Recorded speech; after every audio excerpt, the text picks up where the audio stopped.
ہم 24 گھنٹے کے مزدور ہیں، ہر عالم 24 گھنٹے کا مزدور ہے، 24 گھنٹے ڈیوٹی پر ہے، 24 گھنٹے وہ انبیاء کی وراثت کا الحمدللہ جتنی برصغیر پاک و ہند کے اندر علماء اپنی خدمات سر انجام دے رہے ہیں۔ آپ کبھی عمان کے اندر، سعودیہ کے اندر کسی عالم کا پروٹوکول تو دیکھیں جا کے، اور ہم مقصد ہے سارا کچھ کرنے کرانے کے باوجود، ان کے بچوں کو قرآن کی تعلیم دینے کے باوجود، شعبہ کتب کے اندر درس نظامی علماء تک بنانے کے باوجود اگر ہم نے ذلیل ہی رہنا ہے تو ہمیں ان کی وجوہات پہ غور کرنا ہوگا، ایسا کیوں ہے؟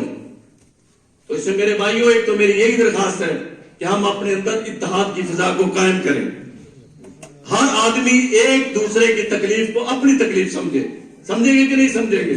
ہمارے اتحاد کا مقصد بھی یہی ہے۔ اگر ہم نے ایک دوسرے کی تکلیف کو اپنی تکلیف نہیں سمجھنا تو میرے بھائیوں حاصل کچھ بھی نہیں ہونا، ٹھیک ہے؟